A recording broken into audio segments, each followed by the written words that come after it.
భాష నీకు ఆప్యాయతనొసగు ఎల్ల వేళలందు తల్లిగాను మాట తీరునొసగి మర్యాదనిచ్చును తెలుగు సాటికిలను తెలుగుగాదే తెలుగు సాటికిలను తెలుగుగాదే పలుకు పలుకునందు చిలుకు మాధుర్యంబు ఒక్క మాటలోన ఒదుగునంత శబ్ద భావగరిమ శాసించు జగతిన తెలుగు సాటికిలను తెలుగుగాదే తెలుగు సాటికిలను తెలుగుగాదే.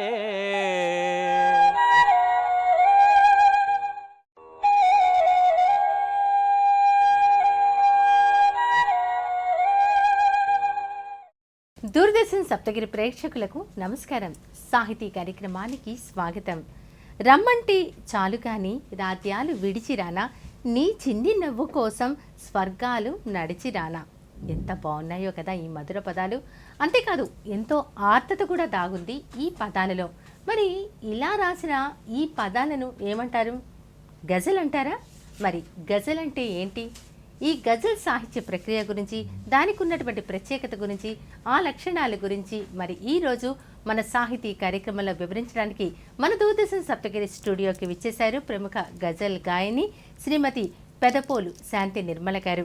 వీరు తెలుగు ఆంగ్లంలో ఎంఏ చేశారు. ఆంగ్లంలో స్కూల్ అసిస్టెంట్గా పనిచేస్తూ ఉన్నారు. కవిత్వం రాయడం, పాటలు పాడటం చేస్తూ ఉంటారు. హైదరాబాద్లో కొమర్రాజు ఫౌండేషన్ వారు నిర్వహించిన గజల్ సప్తాహంలో వీరు పాల్గొన్నారు. మాతృభాషా దినోత్సవం సందర్భంగా తెలుగు సాహిత్య ప్రక్రియ రూపకంలో గజల్ ప్రక్రియ గురించి వీరు ఎన్నో రకాలుగా వివరించారు. అనేక అంతర్జాతీయ వేదికలపై అంతర్జాల వేదికలపై వీరు గజల్స్ గానం చేసి మధుర గజల్స్ గాయని అనే బిరుదును, అనేక సన్మానాలను, సత్కారాలను పొందారు. మరి నిర్మల గారిని అడిగి గజల్ సాహిత్య ప్రక్రియ గురించి వివరాలు తెలుసుకుందాం. నమస్కారం నిర్మల గారు. నమస్కారం అండి. నిర్మల గారు, అసలు అధునాతన భావ సాహిత్య ప్రక్రియ గజల్స్ అంటారు. ముందుగా అసలు ఇది ఎక్కడ పుట్టింది, మన దేశానికి ఎలా వచ్చింది, దీని గురించి వివరిస్తారా? తప్పకుండా అండి. అరబ్బీ భాషలో ఖసీదా అనేటువంటి కవితా ప్రక్రియ ఉందండి. దీనిలో 5 భాగాలు ఉంటాయి. అందులో మొదటి భాగాన్ని తర్బీష్ అంటారు. ఈ తర్బీషే కాలక్రమంగా, తర్బీష్ అంటే వస్తువు అని అర్థం అండి, ఆ కాలక్రమేణా గజల్గా రూపుదిద్దుకుంది. ఇది అరబ్బీ వర్తక వ్యాపారులు అనేక నెలల పాటు మరి వారు భార్యాబిడ్డలను విడిచి ఎడారుల్లో ఒంటెల మీద ప్రయాణం చేస్తూ అలసిపోయి సాయంత్రం వేళల్లో వాళ్ళకి ఉల్లాసం, అంటే మానసిక ఉల్లాసం కోసం ఈ గజల్ని పాడుకోవడం అనేది జరిగేది. ఇది పాటగా గానయోగ్యమైనదండి. గజల్ అంటే గానయోగ్యమైనది. గానానికి అనుగుణంగా ఇది రాయబడుతుంది కాబట్టి చాలా సున్నితమైనది, చాలా సౌకుమార్యమైనటువంటి భాష కలిగిందండి. ఇది ఖసీదాలో మొదటి భాగం తర్బీష్ అని చెప్పాను కదా, దాన్ని వేరు చేసి చూస్తే అది తర్బీష్ అంటే వస్తువు. దాన్ని ఆ వస్తువులో ప్రేయస్ని పెట్టి వాళ్ళు కవితని గజల్ రూపంగా పాడుకోవడం జరిగింది. గజల్ కవిత ఫక్కీని మొదట్లో ఏర్పాటు చేసిన వారు కమాల్ అనే ఆయన. అసలు గజల్ని రూపుదిద్దింది మొత్తం షేక్ ఇస్మాయిల్ అని ఆయన. తర్వాత దానికి అనేక మార్పులు చేసి షేక్ సాది అనే ఆయన ఇప్పుడు గజల్ ఉన్నటువంటి రూపాన్ని తీసుకురావడం జరిగింది. గజల్లో పార్సీ భాషలో ఏర్పడిందని చెప్పేసి మన సామల సదాశివ గారు అనడం జరిగింది. కానీ దాశరథి గారి అభిప్రాయం ప్రకారం అరబ్బీ భాష నుంచి మాత్రమే గజల్ పుట్టిందని చెప్పి ఆయన నిర్ధారించారు. ఏది ఏమైనా అరబ్బీ ఎడారిలో పుట్టి అనేక ప్రాంతాలను దాటి భారతదేశంలో ప్రవేశించి ఉర్దూ భాషని సుసంపన్నం చేసి గజల్ కన్యకగా తెలుగులోకి వచ్చి తెలుగుదనాన్ని సంతరించుకున్న ప్రక్రియ గజలు. దీనికి తెలుగుదనాన్ని ఆపాదించిన వారు దాశరథి కృష్ణమాచార్యులు వారు. అంటే దాశరథి గారు తెలుగులోకి వారు మొట్టమొదటిగా అనువదించారు. దాని గురించి మనం మాట్లాడుకుందాం తర్వాత. అసలు ఇది గజల్ అని ఎలా నిర్వచించడం జరుగుతుంది నిర్మల గారు? గజల్ ప్రక్రియలో అరబ్బీ పార్సీ వాంగ్మయాల్లో పుట్టి పెరిగిన ఈ ప్రక్రియను భాషా సాహిత్యంలో, మన తెలుగు భాషా సాహిత్యంలో ద్విపదతో పోల్చొచ్చండి. ఎందుకంటే గజల్లోనూ 2 పాదాలు ఉంటాయి, ద్విపదలో కూడా 2 పాదాలు ఉంటాయి. అంటే ద్విపద కావ్యంలో వాళ్ళు రాయడం జరిగిందంటారు. ద్విపదని పోలి ఉంటుందండి. ద్విపదని కొంతవరకు పోలి ఉంటుంది. ఇది అనేక గతులతో లయను ఆధారంగా చేసుకుని, ఈ లయని బహర్లు అంటారండి ఉర్దూలో. ఈ బహర్లలో రచించబడుతుంది కాబట్టి గజల్ అనే పదానికి అసలు రాగాలాపన లేదా లేడికోత అనే అర్థాలు ఉన్నాయండి. ఈ 2 భిన్నమైనవి. లేడికోత అని అంటే పులి ఒక్కసారిగా కనపడినప్పుడు లేడి కళ్ళల్లో ఒక భయం కనిపిస్తుందండి. ఆ భయం అంటే బాధ. అసలు గజల్ పుట్టిందే దర్దదిల్ నుంచి పుట్టిందని చెప్తారు. అంటే బాధ తప్త హృదయం నుంచి గజల్ పుట్టిందని చెప్పేసి చెప్తారనమాట అండి. అలాగే పార్సీ భాషలో దీన్ని మృగనయని అని కూడా పిలుస్తారండి. అయితే గజల్ అనే పదానికి తెలుగులో ప్రియురాలితో సల్లాపమని, అలాగే ప్రణయ సర్వస్వంగాను దీన్ని చెప్తారు. అలాగే వల్లరి అనేటువంటి ఒక పేరుని మన దాశరథి కృష్ణమాచార్యుల వారు పెట్టారండి దీనికి. వల్లరి అంటే అర్థం ఏంటంటే తీగ. ఈ తీగలాగా గజల్లో ఉండేటువంటి భావాలు కూడా ఒక షేర్ను దాటి మరొక షేర్ను అల్లుకుంటూ వెళ్తాయి కాబట్టి తీగలాగా ఉంది అనేటువంటి వల్లరి అని పేరును పెట్టారు. అలాగే సల్లాపం అని పెన్నా శివరామకృష్ణ గారు అన్నారండి. సల్లాపమైన వల్లరి అయినా ఈ పేర్లు గజలుకి అందాన్ని తీసుకొచ్చినప్పటికీ కూడా వీటన్నిటి ముందు గజల్ అనే పదమే అందంగా తోచిందండి. అందుకని చెప్పి ఇవేవి నిలవలేకపోయాయండి. అంటే ఇందులో కవిత్వమే ప్రధానంగా ఉంటుందంటారా? మీరు చెప్పారు ప్రేమ, ఆర్ద్రత ఉంటుంది, బాధ అనేది ఉంటుంది. ఇలాంటి భావాలు ఎక్కువగా వచ్చినప్పుడు రచయిత మదిలోంచి వచ్చే ఇలాంటి భావాల రూపమే కవిత్వం అంటారు. అదే గజల్గా మారిందంటారా? దీని గురించి మీరేమంటారు? అవునండి, మనసులో ఉండేటువంటి అనేక భావాల సమాహారమే గజల్ అండి. ముఖ్యంగా మొదట్లో ఇది పుట్టినప్పుడు ప్రేమ, విరహాలు అనేవి ఒక వస్తువుగా తీసుకున్నప్పటికీ కూడా అక్కడి నుండే సూఫీ సాధువులు వీళ్ళందరూ ఏం చేశారంటే దీన్ని భగవంతునికి మనకి మధ్యన, అంటే భక్తుడికి భగవంతుడికి మధ్యన ఒక వేడుకోలతోటి చాలా మధురమైనటువంటి గాయంతో, అంటే గాయపడిన హృదయంతో భగవంతుడిని వేడుకుంటారు. కాబట్టి ఇది ప్రేమ, విరహం, భక్తి, తర్వాత వాటన్నిటిని దాటేసి వచ్చి ఇప్పుడు అనేక రసాల్లో నవరసాలని పండించగలుగుతుందండి గజల్. బాగుందండి. ముందుగా అయితే ఒక మంచి గజల్ మీ నుంచి వినాలనుకుంటున్నాం. ఎవరి గజల్ని వినిపించబోతున్నారు? తప్పకుండా అండి, దాశరథి కృష్ణమాచార్యులు రాసినటువంటి ఈ గజల్ని పాడితే, ఇది మొదటి గజలు, తొలిసారిగా తెలుగులో రాయబడినటువంటి మొదటి గజల్ అండి ఇది.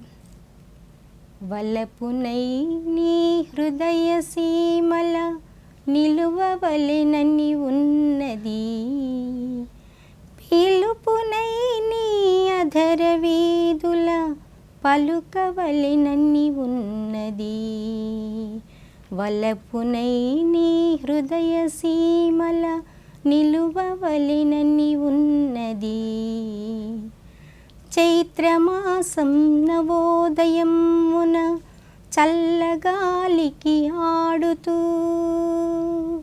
చైత్రమాస నవోదయమున చల్లగాలికి ఆడుతూ, పువ్వునై నీ కొప్పులోనే, పువ్వునై నీ కొప్పులోనే నవ్వవలెనని ఉన్నది, వల్లపునై నీ హృదయ సీమల నిలువవలెనని ఉన్నది,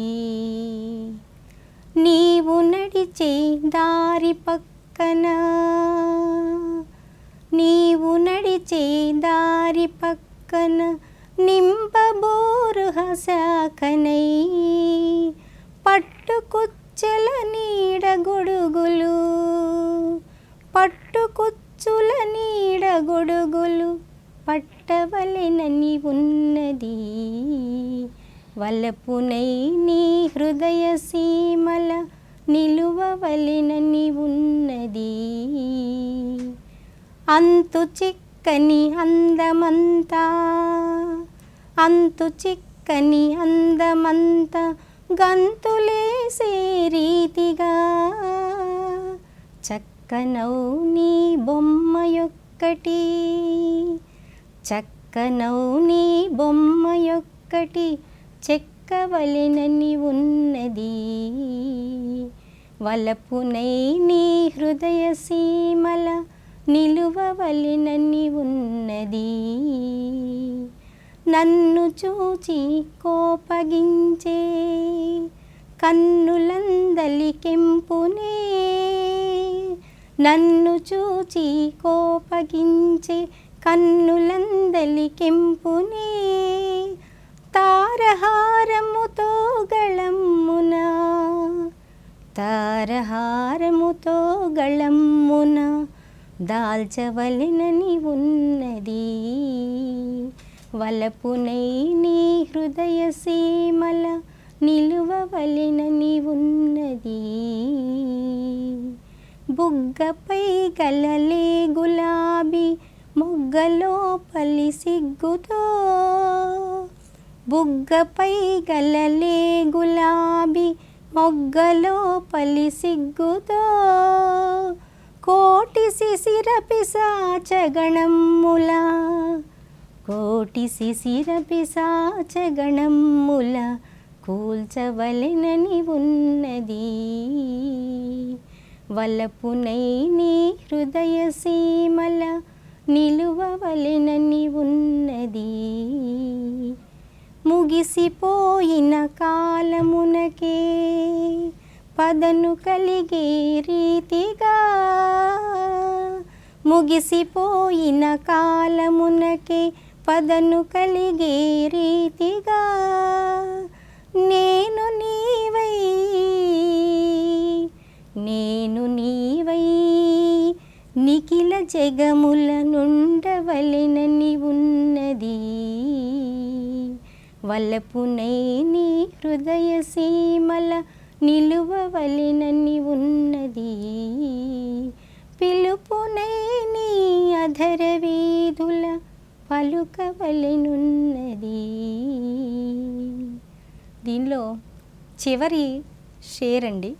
ఈ షేర్లో ముగిసిపోయిన కాలమునకే పదును కలిగే రీతిగా నేను నీవై నిఖిల జగములను ఉండవలని ఉన్నది. ఈ షేరు అర్థం ఎలా ఉంటుందంటే, మొదటంతా కూడా ప్రియురాల్ని వర్ణిస్తూ వస్తుంది, చివరిలో నీవు నేను నిఖిల జగమునై ఉన్నదన్న దానిలో ఒక అంతర్లీనంగా ఒక భక్తి భావన, అంటే భగవంతుడిని లీనమైపోయి ఈ నిఖిల జగమంతా కూడా నిండాలని ఉందని చెప్పి కవిగారు ఆకాంక్ష అండి. నిర్మల గారు, నాకు ఇక్కడ ఒక ప్రశ్న అడగాలనిపిస్తుందండి. అంటే మీరు పాడినటువంటి ఈ గజల్లో ఏ చరణానికి ఆచరణలోనే ఒక భావాన్ని వ్యక్తం చేస్తారు రచయిత. అవునండి. అలా ఇప్పుడు పాట రాసేటప్పుడు మొత్తానికి ఆ పల్లవికి అనుగుణంగా చరణాలు ఉంటాయి కదా, కానీ గజల్లో కొంచెం విభిన్నంగా కనిపిస్తుంది. మరి దీని గురించి మీరేమంటారు? అవునండి, జనరల్గా గజల్ అనేది అంటే ఏక వస్తువుని తీసుకుని రాసేటువంటి పద్ధతి ఒకటి ఉందండి. అలా కాకుండా అందుకే అన్న ద్విపదతో పోల్చారు దీన్ని అని. రెండేసి పాదాలు ఒక భావాన్ని ఇముడ్చుకుంటాయి. మొదటి భావంలో ఒక విధమైన ప్రశ్న వస్తే రెండో పాదంలో దానికి సమాధానం ఒక విరుపు, ఒక మెరుపుతోటి ఉంటుందండి. అలా ఏక వస్తువుని తీసుకుని రాసే గజల్స్ ఉన్నాయి. తర్వాత ఏ షేర్కి ఆ షేరు ఒక పూర్తి భావాన్ని ఇచ్చేటువంటి గజల్స్ కూడా ఉన్నాయండి. ఇక్కడ షేర్ మాత్రమే తీసుకోవాలి. ఒకవేళ ఒక భావం గనక ఒక షేర్లో ఇమ్మడకపోతే దాన్ని రెండో షేర్లో కూడా అదే భావాన్ని కొనసాగించినట్లయితే దాన్ని ఒక ప్రత్యేకమైనటువంటి పేరుతో పిలుస్తారండి. ఇక్కడ మనం ఈ వలపునై నీ హృదయ సీమల అనేటువంటి ఈ గజలు మన దాశరథి గారు రాసింది. ఆయన మొత్తం అంతా కూడా ఒక ప్రేజును వర్ణించినట్లు మనకు కనిపిస్తుంది, కానీ భగవంతుడిని చేరుకుంటాం అనేటువంటి ఆయన ఆకాంక్ష అండి. అంటే నిగూఢంగా వేరే అర్థాన్ని కూడా జోడిస్తూ రాయడం జరిగింది. బాగుందండి. గజల్ లక్షణాలు ఎలా ఉంటాయి నిర్మల గారు? అవునండి, అసలు ముందు గజల్ని నిర్వచించుకుందామండి. అసలు తర్వాత నేను గజల్ లక్షణాల గురించి చెప్తాను. తప్పకుండా. అరబ్బీ, పార్సీ వాంగ్మయాల్లో పుట్టి పెరిగిన గజల్ని తెలుగు భాషా సాహిత్యంలో శేషమాలికతో పోల్చారండి కొంతమంది. మనం ఇందాక చెప్పుకున్నాం ద్విపద పోలిక మాదిరిగా ఉంటుందని. తర్వాత ఈ డాక్టర్ సి నారాయణ రెడ్డి గారు గజల్ని గులాబీ గుచ్చంగాను, అలాగే ఒక మత్త కోకిల రసాత్త కూజితంగాను, సరస భావన చమత్కార కేలన కలిగి ఇంపు కుదింపు లక్షణాలని కలిగి ఉన్నటువంటి దాన్ని గజల్ అంటారని ఆయన నిర్వచించారు ఇక్కడ. అలాగే ఆయన గజల్ని విభిన్నంగా, అంటే రకరకాలైనటువంటి భావాల్ని, ప్రేమ భావనే కాకుండా మిగతా నవరస భావాల్ని తీసుకొచ్చారు. కాబట్టి ఆయన ఏమంటారంటే, గజల్ జోల పాడుతుంది జ్వాల రేపుతుంది అని కూడా నిర్వచించారు ఆయన. తర్వాత గుంటూరు శేషేంద్ర శర్మ గారు దీన్ని అగ్నితో పోల్చారండి. జీవితంలో సులభంగా ఏదీ లభించదు, దేన్నైనా మరి శోధించి సాధించాలి. అలా సాధించినప్పుడు అది ఆ తత్వ రహస్యమే జీవన శిఖరారోహణం అంటారండి గుంటూరు శేషేంద్ర శర్మ గారు. గాయపడిన గుండె అంటే దర్దదిల నుంచి గజల్ పుడుతుంది. ఈ ప్రేమ, దుఃఖం, దైన్యం, వాంఛ, అవమానం, కరుణ వంటి హృదయంలో ఉండే భావాల తంత్రులను కోమల కవిత్వాంగులతో స్పృశిస్తుంది కనుక శ్రోత గజల్ని విన్నప్పుడు అతని హృదయం ద్రవిస్తుంది, అతను అనుభూతి చెందుతాడు. ప్రతి గజల్ని విన్నప్పుడు ప్రతి శ్రోత కూడా ఒక అనుభూతికి లోనవుతుంటాడు. ఆకాశంలో ఉండేటువంటి హృదయ వైశాల్యం, సముద్రమంత గాంభీర్యం, దైహిక హృదయ సౌందర్యాల మధ్య అపూర్వ సమన్వయం కలిగినది గజల్ సుందరి అంటారండి. అలాగే గజల్లోని మత్తల షేర్లను పక్షి రెక్కలతోటి పోల్చారు పెన్నా శివరామకృష్ణ గారు. గజల్ కేవలం సుకుమారమైన భావాలనే కాక కాలక్రమేణా మునుపటి పరిధులను దాటి వీర రౌద్ర రసాలను కూడా మరి పలికిస్తూ నవరసాలకు ఆటపట్టుగా ఉండడం జరిగిందండి.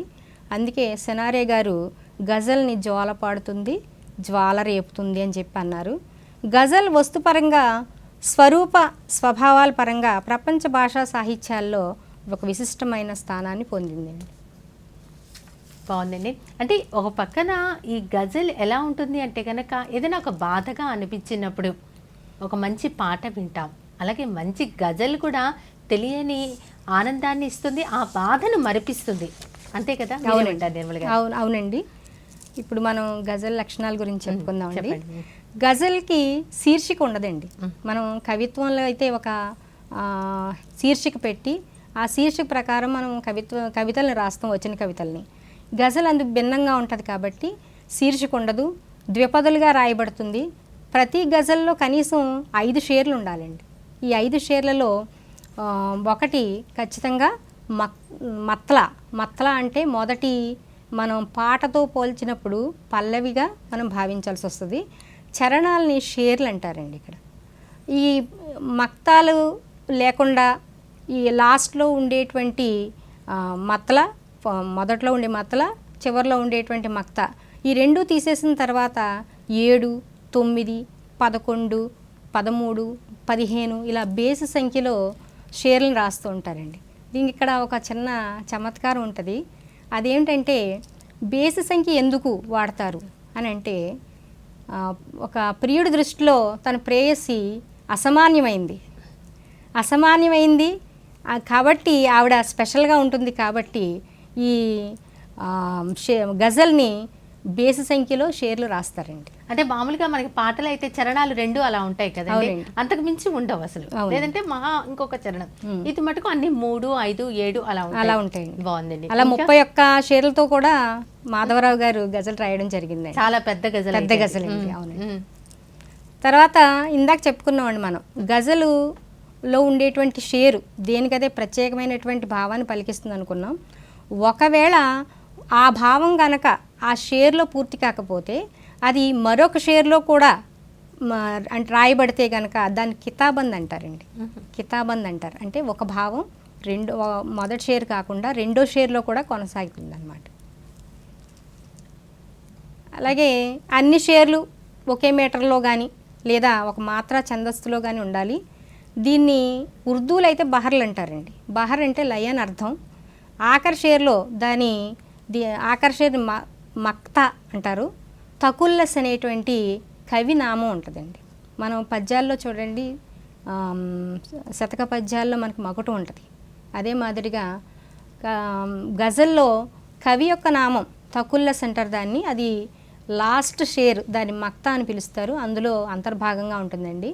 అయితే ఇది కొంతమంది ఐచ్ఛికంగా భావించవచ్చు, కొంతమంది ఖచ్చితంగా మా ముద్ర ఉండాలి, నామముద్ర ఉండాలి అనుకున్నటువంటి కవులు తకుల్లస్ను పాటిస్తే వారి యొక్క రాసే విధానాన్ని బట్టి ఆ శైలిని బట్టి గుర్తిస్తారన్న ఉద్దేశంతో కొంతమంది దీన్ని వదిలిపెడుతూ ఉంటారండి. ప్రతి సాహితీ ప్రక్రియకు అనుకూలించేటువంటి భాష ఒకటి ఉంటుంది. ఉదాహరణకి పద్యానికి వాడే భాషని వచన కవితకి వాడరు. అలాగే వచన కవితకి వాడేటువంటి భాషని పాటకు వాడరు. పాట చూడండి ప్రతి ఒక్కరికి అర్థమవుతుంది. ఒక సినిమా పాట తీసుకున్నారనుకోండి, అది అన్ని వర్గాల వాళ్ళు దాన్ని ఆస్వాదిస్తారు. అదే మాదిరిగా గజలకు కూడా ఒక ప్రత్యేకమైన భాష ఉంటుందండి. ఇందులో ఉపమాలంకారం, రూపమాలంకారం ఈ రెండు గజలకి తగినవి.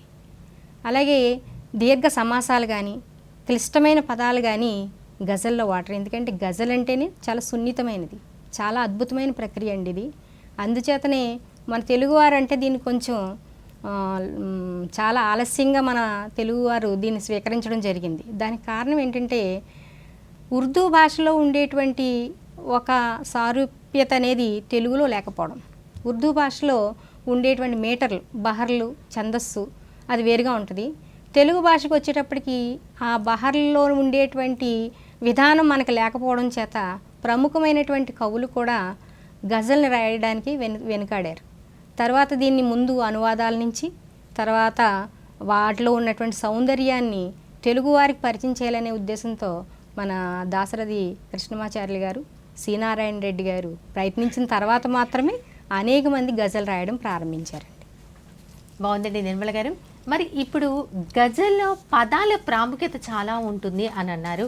ఎందుకంటే ఇప్పుడు మీరు చెప్పారు బేసి సంఖ్యలో 3, 5, 7 ఇలా వెళ్తూ ఉంటే కనుక బేసి సంఖ్యలో అనేకమైనటువంటి చరణాలు రాసేటప్పుడు పదాలు కూడా ఎక్కడికక్కడ కొత్త వస్తూ ఉంటాయి.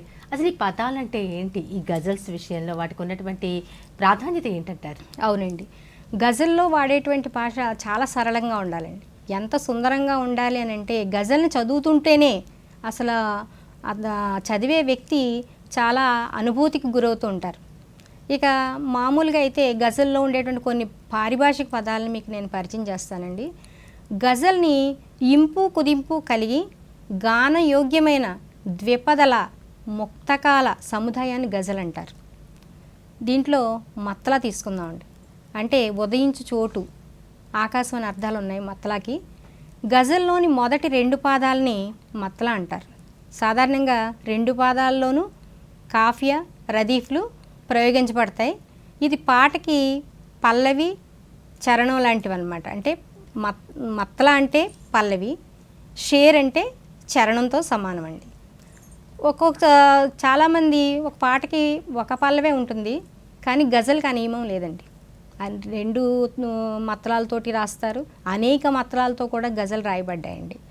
ఇలా అనేక మత్తలాలతో రాసినటువంటి ప్రయోగాలన్నీ కూడా ఇటీవల కాలంలో చేస్తున్నారు. మనకు ఆ ప్రయోగం మొదటగా చేసింది అసలు గజల్, ఉర్దూ గజలు తొలి ఉర్దూ గజల్ గాయకుడు శ్రీ పిబి శ్రీనివాస్ గారు.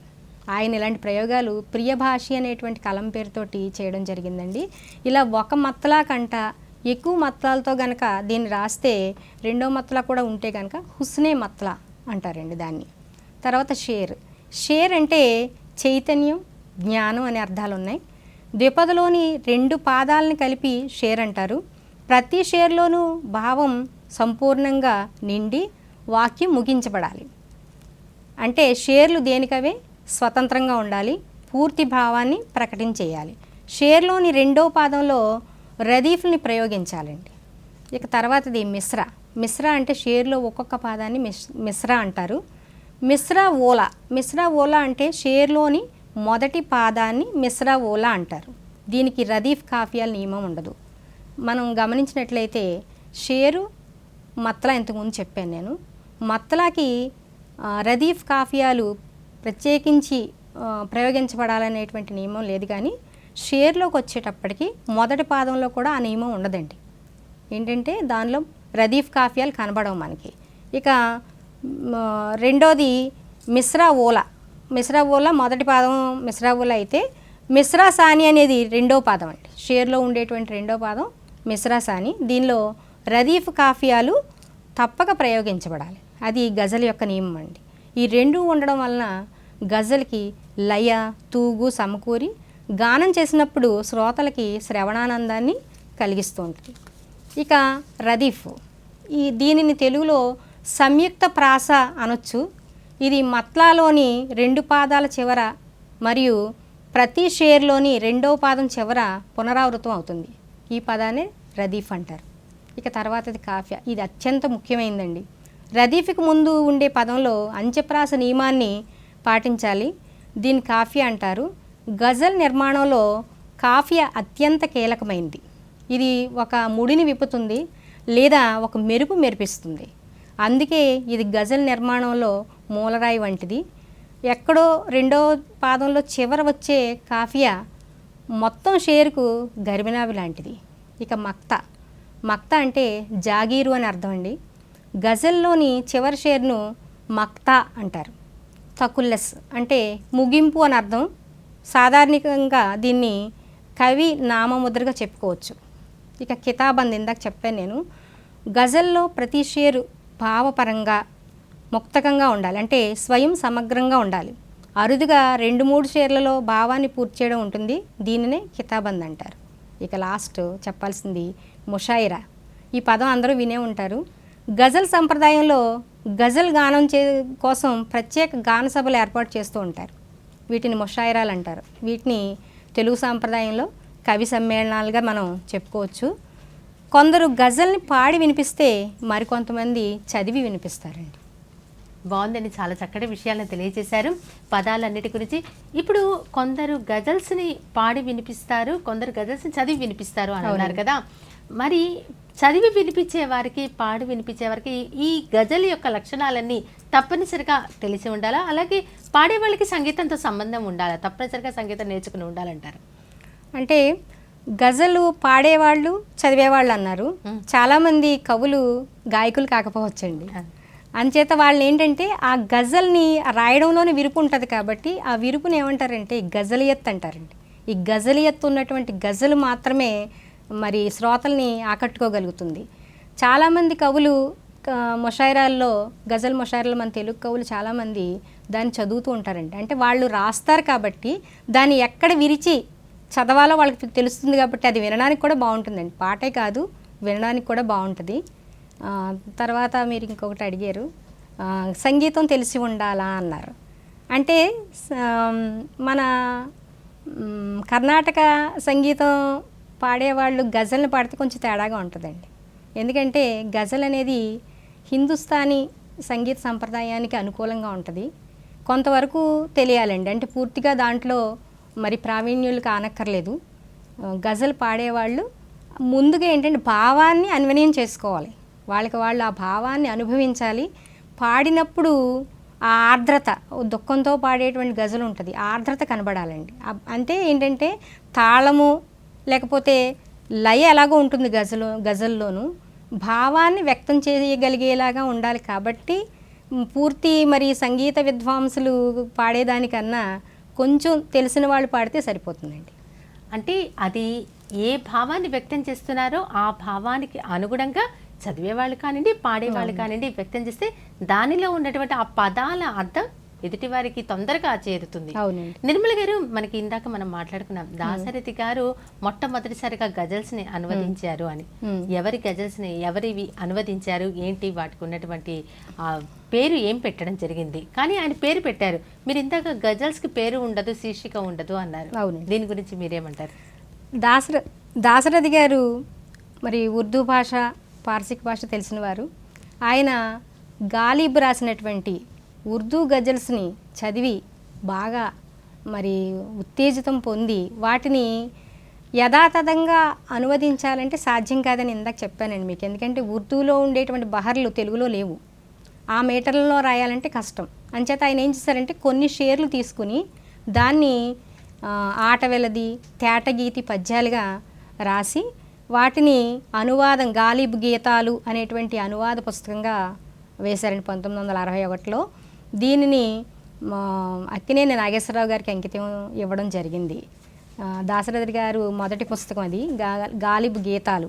అవి అనువాదం మాత్రమే, కాకపోతే ఏంటంటే పూర్తి గజల్స్ కావండి. తర్వాత కాలంలో ఇంకా ఆయన కృషి చేసి ఆయన రాసినటువంటి మరో పుస్తకం ఉంది, ఆ పుస్తకంలో గజల్ని వేశారు. అంటే ఏంటంటే మొదటి గజల్ రాసిన తర్వాత 18 సంవత్సరాలకు కానీ రెండో గజల్ రాయలేకపోయారండి ఆయన. అంటే అంత గ్యాప్ తీసుకున్నారండి. అందుకని మొదటి గజలు రాసినటువంటి పుస్తకంలో ఆయన శీర్షిక పెట్టారు తర్వాత దాన్ని గజలని గుర్తించడానికి కూడా కొంతమందికి సమయం పట్టిందండి. ఆయన చాలా మరి అద్భుతమైనటువంటి కవి పండితులు. అయితే గజల్ మీద అవగాహన లేకపోవడంతో, చెప్పాను కదండి ఇందాక నుంచి, ఆ మీటర్ తెలియకపోవడంతో ప్రముఖ కవులు కూడా గజల్ని రాయడానికి సాహసించలేకపోయారు. అయితే దాని మీద ప్రేమను చంపుకోలేక ఆయన దానికి అనేక మార్పులు చేసి ఇంచుమించు 18 సంవత్సరాలు రెండో గజల్ అని అంటే చూడండి ఎంత గ్యాప్ ఉందో మధ్య. చాలా కష్టపడ్డారు. చాలా కష్టపడి ఆ సౌందర్యాన్ని, గజల్ సౌందర్యాన్ని మనందరికీ కూడా మరి పరిచయం చేశారండి. మరొక గజల్ని ఇప్పుడు వినిపిస్తారా? తప్పనిసరిగా అండి. ఇది సి నారాయణ రెడ్డి గారి గజల్ అండి. మనకి అమ్మ గజలు, ఇంకా నారాయణ రెడ్డి గారి గజల్స్ అంటే తెలిసినవి, అందరికీ తెలిసినవే నారాయణ రెడ్డి గజల్స్. అందులో ఒకటి తీసుకున్నాను నేను. ఏవో ఏవో బాధలు భరించి మోగ జీవితం, ఎన్నో ఎన్నో గీతలు ధరించె తెల్ల కాగితం, ఏవో ఏవో బాధలు భరించి మోగ జీవితం,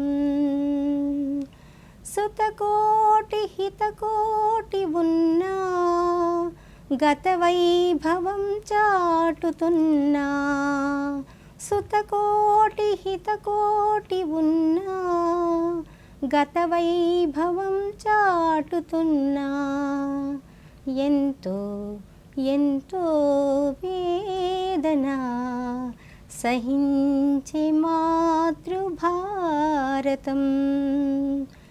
ఏవో ఏవో బాధలు భరించి మోగ జీవితం, చిరునవ్వు జలతారులున్నా సరదాల రహదారులున్నా, చిరునవ్వు జలతారులున్నా సరదాల రహదారులున్నా, అవునా అవునా లోకమే అనంత శోకపూరితం, ఏవో ఏవో బాధలు భరించి మోగ జీవితం, తన గొంతు తడియారుతున్నా మునుముందు ఏ కొండలున్నా, తన గొంతు తడియారుతున్నా మునుముందు ఏ కొండలున్నా, ఏరై పారే జాతికి సినారే గీతి అంకితం, ఏరై పారే జాతికి సినారే గీతి అంకితం, ఏవో ఏవో బాధలు భరించి మోగ జీవితం, ఎన్నో ఎన్నో గీతలు ధరించే తెల్ల కాగితం. ఎంతో బాగుందండి, చక్కగా చెప్పారు. ఇది సినారే గారి గజల్ అని ఆ గజల్లోనే తెలుస్తుంది. అంతే భావాన్ని పలికిస్తూ మీరు పాడిన విధానం కూడా చాలా హృదయాన్ని తట్టింది అంటారు చూడండి, అలా ఉంది. నిర్మల్ గారు, ఎలాగో మీరు సినారే గారి గజల్ పాడారు. గజల్స్ గురించి చెప్పాలి అంటే నారాయణ రెడ్డి గారివి అంతులేనిది, భావాల్ని ఆయన చొప్పించారు ప్రతి గజల్లో.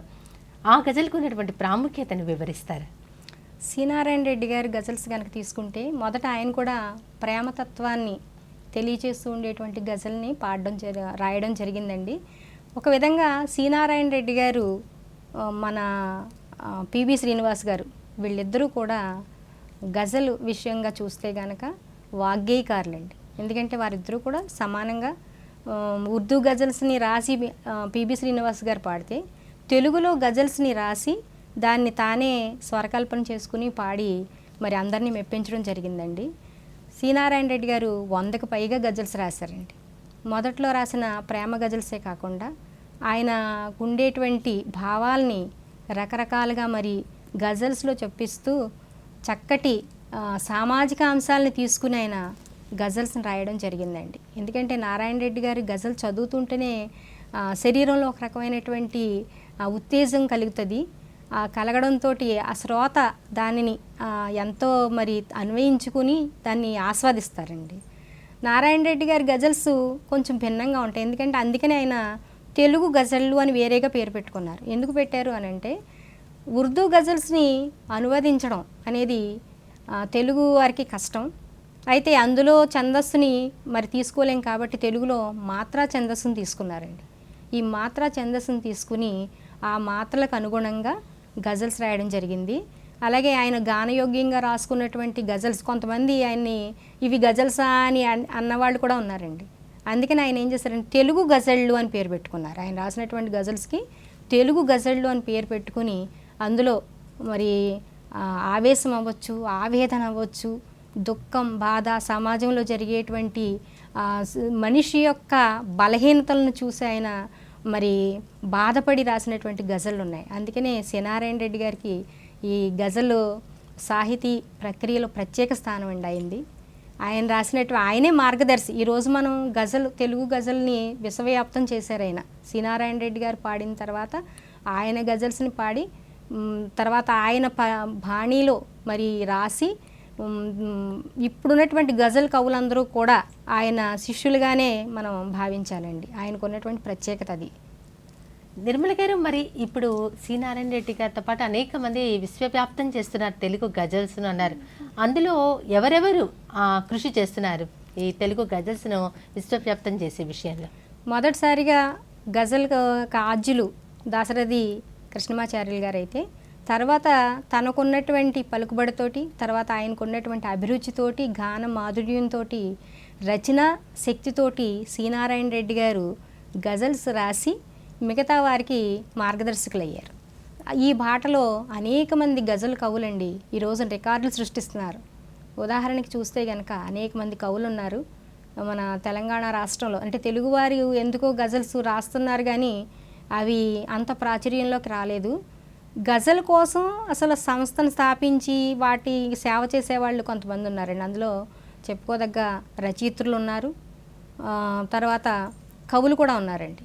వీరిలో ముఖ్యంగా మరి 6000 గజళ్ళు సుమారుగా రాసిన మాధవరావు గారు ఆయన, తర్వాత గడ్డం శ్యామల గారని కొమర్రాజు ఫౌండేషన్ ద్వారా మరి గజల్కి సేవ చేస్తున్నారు. ఆవిడ కూడా 2-3 పుస్తకాలు రాయడం జరిగిందండి. వీరికన్నా ముందే మన గజల్ శ్రీనివాస్ గారు కూడా ఎంతో మరి సేవను చేసి గజల్నే తన ఇంటి పేరుగా చేసుకున్నాడు ఆయన. ఎందుకంటే ప్రపంచవ్యాప్తంగా 100 భాషల్లో గాంధీ తత్వాన్ని మరి గజల్గా పాడి ప్రపంచానికి గజల్ని రుచి చూపించారు ఆయన. తెలుగు గజల్ అంటే ఇది అనేటువంటి ఒక బాణీని ఏర్పాటు చేసి ఆయన మార్గదర్శకులు అయ్యారు. తర్వాత జ్యోతిర్మయి మళ్ళా గారు, ఈవిడ కూడా ఈవిడ చెప్పాలంటే తొలి తెలుగు వాగ్గేయకారిణి అని చెప్పొచ్చండి. ఎందుకంటే తెలుగులో తొలి గజల్ని పాడిన వారు సొంటి పద్మజ గారు, అలాగే బాలసుబ్రహ్మణ్యం గారు పాడారు, తర్వాత సుశీల గారు పాడారు. అది భారతీయ భాషల్లో అయితే ఆశా భోసలే గారు పాడారు, తర్వాత మెహదీ హాసన్ గారు, ఇలాంటి గొప్ప వాళ్ళు చాలామంది పాడారు, బేగం అఖ్తర్ గారు, వీళ్ళందరూ.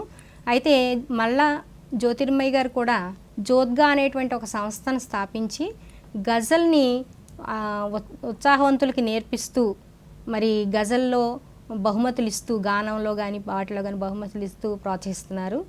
అలాగే ఇందాక చెప్పినటువంటి కొమర్రాజు ఫౌండేషన్ గారి ద్వారా గడ్డం శ్యామల గారు, ఆవిడ కూడా మరి గజల్ వ్యాప్తికి నారాయణ రెడ్డి గారి శిష్యురాలు ఆవిడ. ప్రతి నారాయణ రెడ్డి గారు పుట్టినరోజున ఈ గజల్ కవుల్ని గాయకుల్ని మరి సత్కరిస్తూ ఆవిడ తన వంతు సేవ చేస్తున్నారు. ఇంకా సుబ్రహ్మణ్య శర్మ గారు, వెన్నెల సత్యం గారు, తర్వాత విజయ గోలీ గారు, ముకుంద్ సుబ్రహ్మణ్య శర్మ గారు, ద్యావరి నరేంద్ర రెడ్డి గారు, ఇంకా అనేక మంది గజల్స్ రాసి సుసంపన్నం చేశారండి. ఇక్కడ ఒక విషయం ప్రత్యేకంగా చెప్పుకోవాలి. ఎందుకంటే గజల్ని విశ్వవ్యాప్తం చేసినటువంటి మరొక కవయిత్రి ఉన్నారు. ఆవిడ శ్రీమతి రాజా వాసిరెడ్డి మల్లీశ్వరి గారు. సుమారు 10 గజల్ సంకలనాల్ని రాశారు ఆవిడ. తర్వాత ప్రపంచ రికార్డులు పొందారు గజల్ అంటే 100 గజల్ని తానే పాడుకుని, తన గజల్ని తానే పాడుకుని ఆవిడ కూడా వాగ్గేయకారిణి అని పిలిపించుకున్నారు, గజల్ క్వీన్ అని పిలిపించుకున్నారు. ఆవిడ కూడా ఏంటంటే గజల్ని విశ్వవ్యాప్తం చేయడానికి తన కృషిని తను చేస్తున్నారు. ఇంకా చాలామంది కవులు ఉన్నారండి. సుమారుగా చెప్పాలంటే 600 పైగా కవులు గజల్స్ రాస్తున్నారండి. అంటే మనకు తెలియని అనేక మంది కవులు గజల్ సాహిత్యంలో ఎంతో మంది నైపుణ్యం సంపాదించారు. అనేక రచనలు గజల్ సాహిత్యంలో చేస్తున్నారు, గజల్స్ రాస్తున్నారు. అవును, చాలా బాగుందండి. నిర్మల గారు, అసలు ఈ గజల్స్ రాసేటప్పుడు ఏదైనా పరిమితులు ఉంటాయంటారా, ఏంటంటారు? గజల్కి కొన్ని పరిమితులు ఉన్నాయండి. అవి ఏంటంటే గజల్లో స్థలము కాలము ఈ ప్రస్తావన ఉండదండి. అలాగే పేర్లు సూచించబడం, ఎక్కడా కూడా మనకి నామవాచకంలో రాయబడినటువంటి గజల్స్ ఏమీ ఉండవు. చెలి అని కానీ, ప్రియా అని కానీ, నీవు, నేను, నీ అనే సంబోధనలు మాత్రమే ఉంటాయండి. తప్ప ప్రియురాలి పేరు కానీ, ప్రియుడి పేరు కానీ ఎక్కడ మనం గజల్లో చూడం. ఉద్యమ సమయాల్లో పాటలు, తర్వాత కవితలు లాంటివి రాసి ఆవేశాన్ని రగిలించేసి తక్షణ ప్రయోజనం పొందడం కుదరదండి ఈ గజల్లో. గజల్ ప్రారంభం నుండి ప్రణయ శృంగార భావాల్ని మాత్రమే వ్యక్తపరిచేదిగా ఉన్నప్పటికీ తర్వాత కాలంలో భక్తి, తాత్వికత, ఆధ్యాత్మికత, వేదాంత, సామాజిక అంశాలని సైతం ఎంతో హృదయంగా పలికించడానికి అనువుగా ఉంటుందన్నమాట అండి. ఇక్కడ ఒక ప్రశ్న అండి నిర్మల గారు, మనం ఏదైనా ప్రజల్లోకి తెలియాలి అంటే కనుక ఒక పాట ద్వారా, ఒక పద్యం ద్వారా, ఒక కవిత ద్వారానో ఆ భావాన్ని ప్రజలకు తెలియజేస్తాం. అలా గజల్స్ ద్వారా అంటే ఏదైనా సామాజిక అంశాన్ని గజల్స్ ద్వారా తెలియజేసినటువంటి సందర్భం ఉందా? అలాంటి గజల్స్ ఉన్నాయా? ఉన్నాయండి. ఉంటే కనుక ఒకటి ఆలపిస్తారు. తప్పనిసరిగా అండి. సామాజిక అంశాలంటే ఈరోజు మనం పల్లెటూరుని అసలు పట్టించుకోవట్లేదండి. అందరూ కూడా పట్టణంలో మరి సెటిల్ అయిపోతూ పల్లెటూరుని వదిలేస్తున్నారు. పల్లె ఏమవుతుందంటే పల్లె తల్లి విలపిస్తూ ఉందండి. దానికి ముకుంద సుబ్రహ్మణ్య శర్మ గారు రాసినటువంటి ఒక గజల్ ఉందండి పల్లెటూరు మీద. చూడాలని ఉందంటూ సొంత ఊరు పిలుస్తోంది,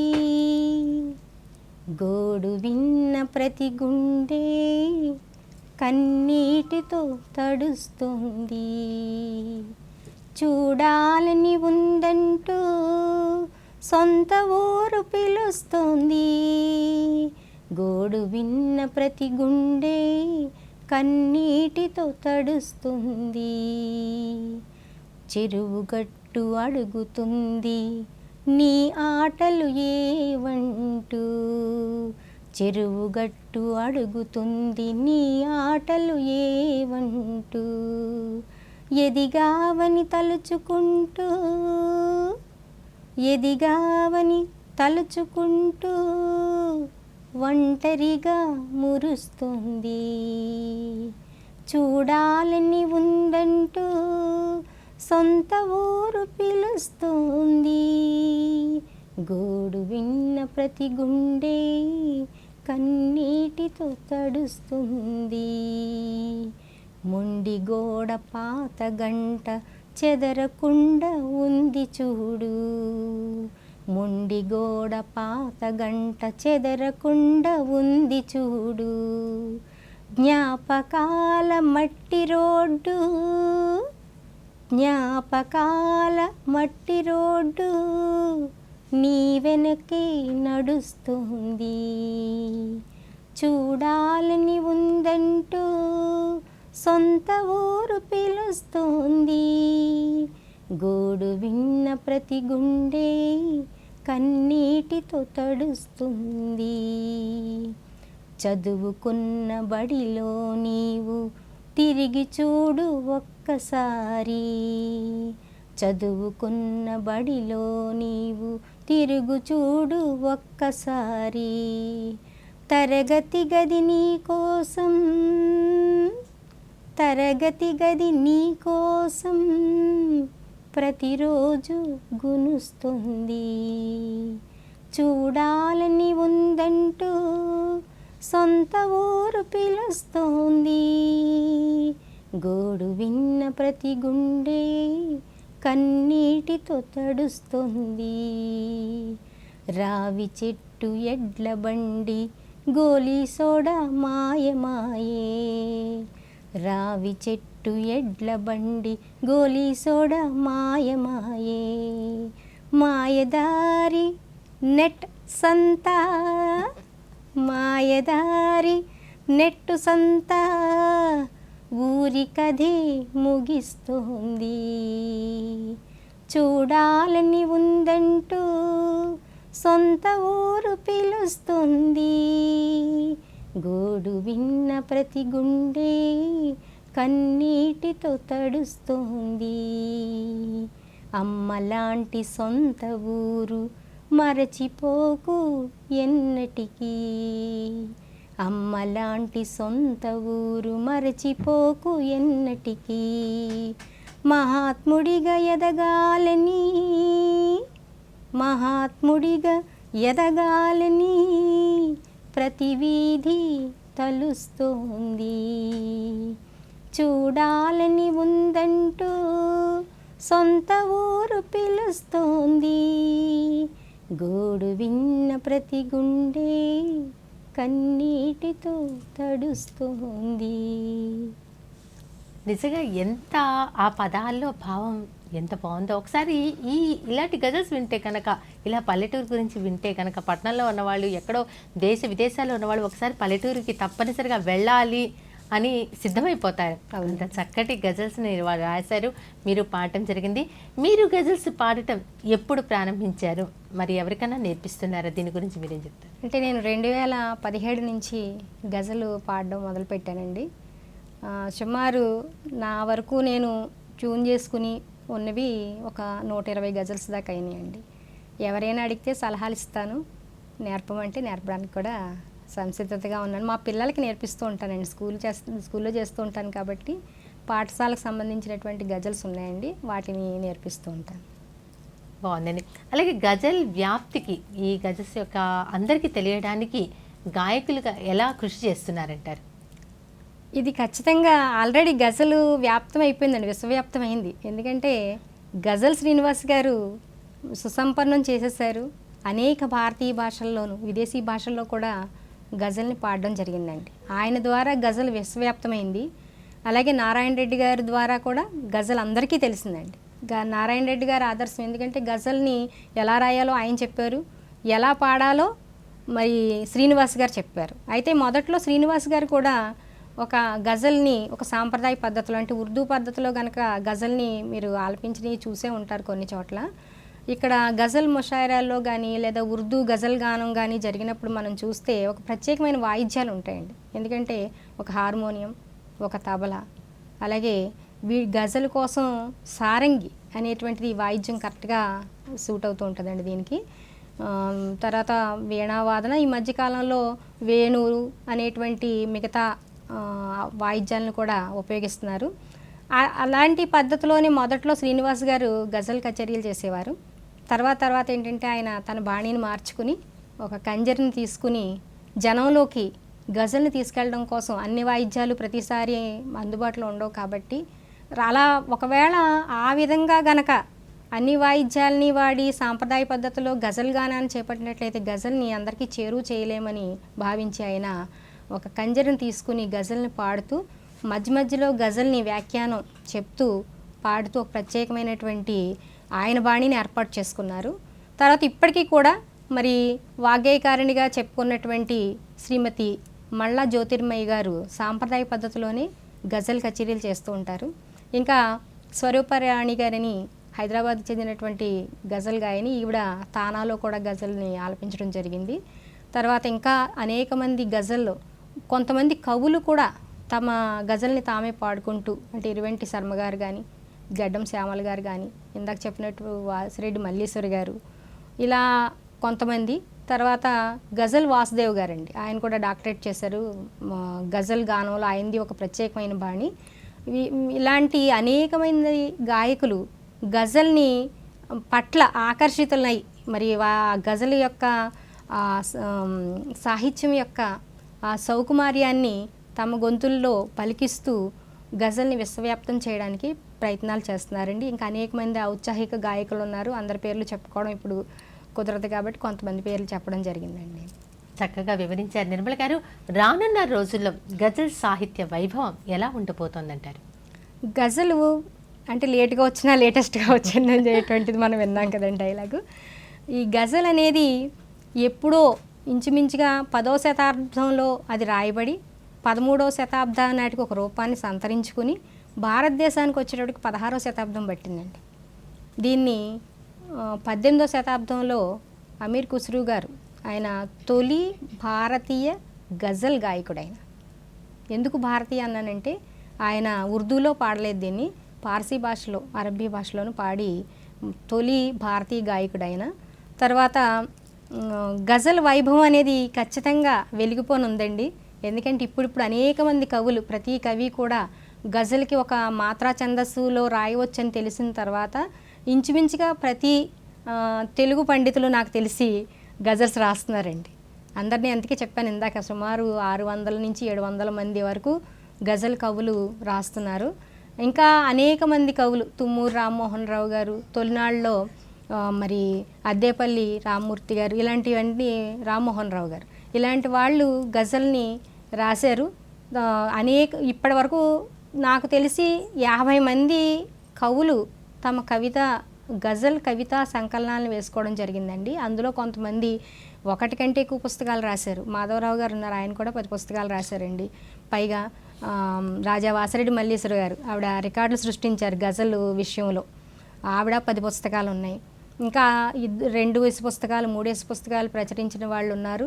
అలాగే గాయకులు కూడా పాడడం తెలిసిన వాళ్ళు గజల్ పట్ల ఆకర్షితులయ్యి గజల్ గానాన్ని మరి పాడుతూ తమ ప్రత్యేకంగా వాళ్ళ ప్రయత్నాలు వాళ్ళు చేస్తున్నారండి. ఈ విధంగా గజల్ అనేది రాబోయే రోజుల్లో చాలా వైభవాన్ని పొందుతుందని నేను అనుకుంటున్నాను. ఎందుకంటే ఇప్పటికే ఆ ప్రయత్నాలు చాలా జరిగాయి.